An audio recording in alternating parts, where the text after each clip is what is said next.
Habit rule যে বোঝে সে ইংরেজিতে ডেলি লাইফ সেন্টেন্স নিজেই বানাতে পারে। হ্যাবিট রুল যে বোঝে সে ইংরেজিতে ডেলি রুটিন কী করে বলতে হয় সেটা নিজেই বানাতে পারে। আমরা হাজারো ডেলি লাইফ সেন্টেন্স শুনে এসেছি, কী করে বানাতে হয় সেটা আজ দেখব। এই ভিডিওটা যদি আপনি ভালো করে দেখতে পারেন, যে কোনো একটা বাচ্চাকে স্টেপ বাই স্টেপ আপনি শেখাতে পারবেন। এবং এই যে আমার নাম্বার, ভিডিও শেষের দিকে আমি এক্সারসাইজ দিয়ে রাখছি, সেইগুলো যে কমপ্লিট করে দেখাতে পারবে আমাকে মেসেজ করবে হোয়াটসঅ্যাপে যে দাদা বা স্যার এই ভিডিওটা আমার শেয়ার করে দেবে। এই ভিডিওটার পিডিএফ নোট চাই আমি, পিডিএফ সুন্দর করে একটা পিডিএফ আমি বানিয়ে রেখেছি, সেটা আপনাকে দিয়ে দেবো। আচ্ছা স্যার, হ্যাবিট রুল তো আমরা আজকে শিখবো। আচ্ছা, এই হ্যাবিট মানে কি? স্যার, হ্যাবিট মানে হচ্ছে যেটা অভ্যাস আমরা ডেলি করে থাকি সেটাই অভ্যাস। যেরকম আমি ভাত খাই, আমি ঘুম থেকে উঠি, আমি ব্রাশ করি, আমি চুল ঠিক করি, হ্যাঁ না, আমি স্কুলে যাই বা আমি কাজে যাই, আমি ঘুমাই, আমি খেলাধুলা করি, এগুলোই স্যার ডেলি রুটিন, এইগুলোই প্রতিদিন হয়ে থাকে। চলো বলে দেখো তাহলে। আমি স্কুলে যাই, এর ইংরেজি আপনি বলে দেখান। I am go to the school. Congratulation, যদি আপনি এরকম বলে থাকেন এটা ভুল বলেছেন। আচ্ছা, আমি ভাত খাই, আই অ্যাম ইট রাইস, এটা যদি বলে থাকেন তাহলে আপনি ভুল বলেছেন। বা আই অ্যাম ইটিং রাইস, এটাও যদি বলে থাকেন এটাও ভুল বলেছেন। কেন ভুল বলেছেন আমি এটা বলে দেখাচ্ছি এবার। হ্যাবিট রুলসের মধ্যে কোনো রকমের টাইম ওয়ার্ড বসবে না। টাইম ওয়ার্ড কি? অ্যাম, ইজ, আর, এইগুলো একটাও বসবে না। যেরকম আমি স্কুলে যাই, I go to the school, আমি ভাত খাই, আই ইট রাইস। নিয়ম হচ্ছে ডুয়ার অ্যাকশানের ফার্স্ট ফর্ম, তাহলে আমরা হ্যাবিট রুল বানাতে পারবো। হ্যাবিট মানে কি? ডেলি হয়, সেটাই হ্যাবিট রুল। এইবার আমরা এই হ্যাবিট রুলের ডেফিনেশনটাকে ব্রেক করতে চলেছি। এটা আমাকে বলে দেখান। আমি জিমে যাই, কিন্তু প্রতিদিন যাই না, কিন্তু সপ্তাহে আমি 3 দিন যাই। তাহলে প্রতিদিন যদি না যাই, ডেলি রুটিন কী করে হলো? ডেলি তো করলাম না, তাহলে ডেলি লাইফ সেন্টেন্স হলোও না।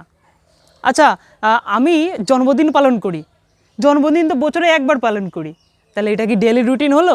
না, হলো না। তার মানে হ্যাবিট রুল মানে ডেলি রুটিন নয়।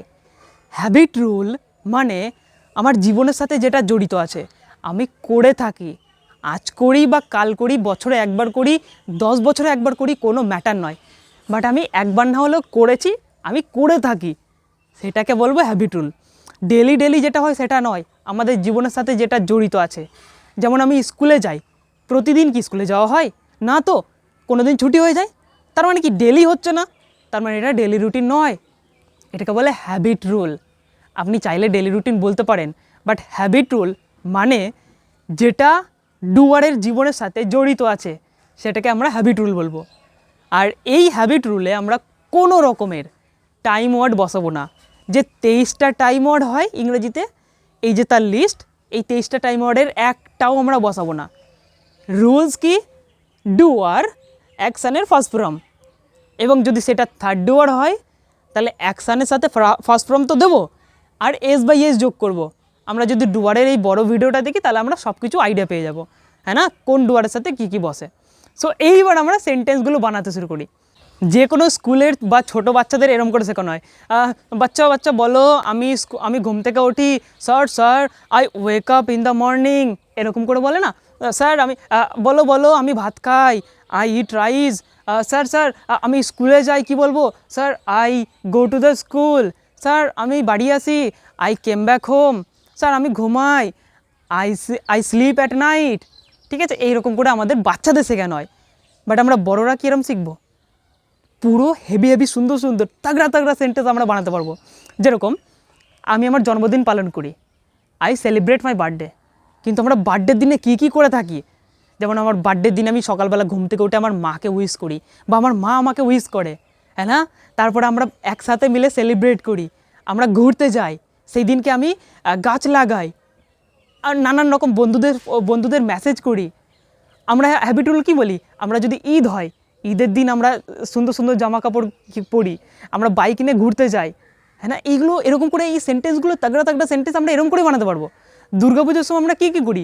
কাশফুল তুলতে যাই, হ্যাঁ না, যখন পূজা মণ্ডপে প্রসাদ দেওয়া হয় আমরা দৌড়ে চলে গিয়ে প্রসাদগুলো খাই। এইরকম সেন্টেন্স আমরা এই রুলস দিয়ে বানাতে পারবো। সবথেকে কমপ্লিকেটেড রুল কেন বলা এটাকে? এই অ্যাম ইজ আর কথার মধ্যে চলে আসে অটোমেটিক, যেমন আপনাদের এলো শুরুতে এইরকম করে চলে আসে। সো এই যদি অ্যাম ইজ আর আপনারা যদি মুখে না নেন তাহলে ভালো ভালো তাগড়া তাগড়া সেন্টেন্স আপনারা এটাতে বানাতে পারবেন। কতটা পাওয়ারফুল একবার দেখুন। এবার আমরা তাহলে বানিয়ে দেখি, খুবই ভালো ভালো সেন্টেন্স আমরা বানাবো।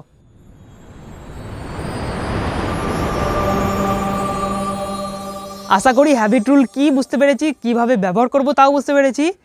যেরকম ডুয়ার আর অ্যাকশানের ফার্স্ট ফর্ম নেব। এবার আমরা বানিয়ে দেখি, আগে বাচ্চাদের মতো বানাই। আমি ভাত খাই, এটাকে ইংরেজিতে কী বলবো? আচ্ছা আমি আছে মানে আই, ভাতকে ইংরেজিতে বলে রাইস, আচ্ছা খাওয়াকে ইংরেজিতে বলে ইট। তার মানে কি ডুয়ারের পরে অ্যাকশান নেব, তার মানে আয়ের পরে অ্যাকশান, আই ইট রাইস।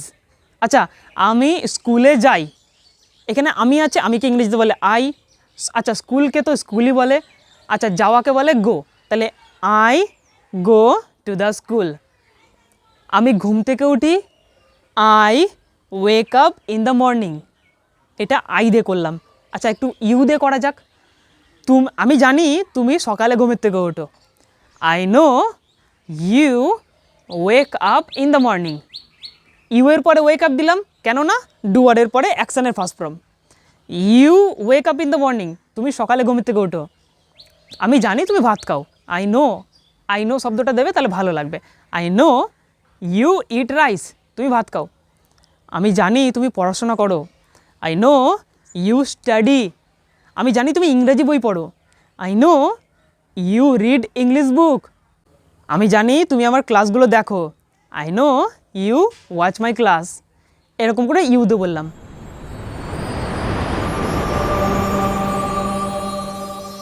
আচ্ছা এবার একটা থার্ড ডুয়ার দিয়ে বলে দেখি। থার্ড ডুয়ার কারা?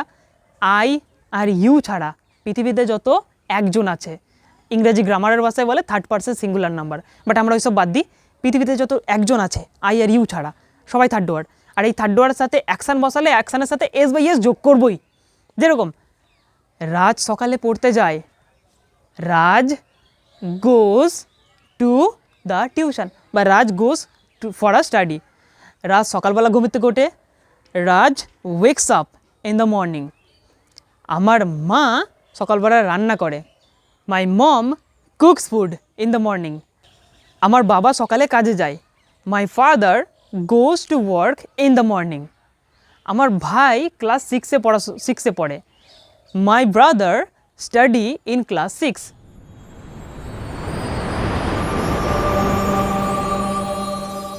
এবার তাহলে ফোর্থ ডুয়ার দিয়ে শেখা যাক। ফোর্থ ডুয়ার কাকে বলে? একের বেশি যারা আছে সবাই ফোর্থ ডুয়ার। আর ফোর্থ ডুয়ারের সাথে এস বাই এস যোগ হয় না, শুধুমাত্র থার্ড ডুয়ারের সাথে এস বাই এস যোগ হয়। তাহলে দেখো, আমরা তোমার ভিডিওগুলো দেখি, হ্যাঁ না, দেখে থাকি। হ্যাবিট রুল আজ দেখি কাল দেখি কোনো ব্যাপার না, আমরা দেখে থাকি, আমার জীবনের সাথে রিলেট আছে। তার মানে উই ওয়াচ ইওর ভিডিও, আমরা তোমার ভিডিওর এক্সারসাইজগুলো করে থাকি। উই ডু দ্য এক্সারসাইজ, আমরা তোমাকে ফলো করি, উই ফলো ইউ। এরকম করে বললাম। আচ্ছা আমরা পার্কে ঘুরতে যাই, we go to the park. আমরা পার্কে রবিবার দিন ঘুরতে যাই, we go to the park on Sunday. এটা ছিল ভিডিওর পার্ট 1। ভিডিওর পার্ট 2তে আমরা এর থেকে হাই লেভেলের কিছু শিখব, যে পুরো ডেলি রুটিন কী করে বলতে হয় এই রুলসেই, সেগুলো শিখব। ডেলি লাইফ সেন্টেন্স আরও অ্যাডভান্স কী করে বানাতে হয় সেটা শিখব। আর ডেলি লাইফ সেন্টেন্স তো বানাচ্ছি, এগুলো কারো কাছ থেকে প্রশ্ন করে কী করে জানবো, যেমন ডু দিয়ে কী করে প্রশ্ন করব, সেগুলো জানবো এর পার্ট 2 ভিডিওতে। তো আপাতত এগুলো প্র্যাকটিস করতে থাকুন, দেখা হচ্ছে কোনো নতুন ভিডিওতে। জয় হিন্দ। আরও নতুন কিছু শিখবো আমরা, থাকুন আমার সাথে থাকুন। যদি ভিডিওগুলো ভালো লাগে শেয়ার করতে পারুন, লাইক সাবস্ক্রাইব করার আমি কথা কিছুই বলবো না। ভিডিওগুলো দেখুন, আরও যদি ভালো লাগে সাবস্ক্রাইব করো, যদি মনে হয় যে আপনার সময়ের দাম দিতে পারছি সাবস্ক্রাইব করো। টাটা।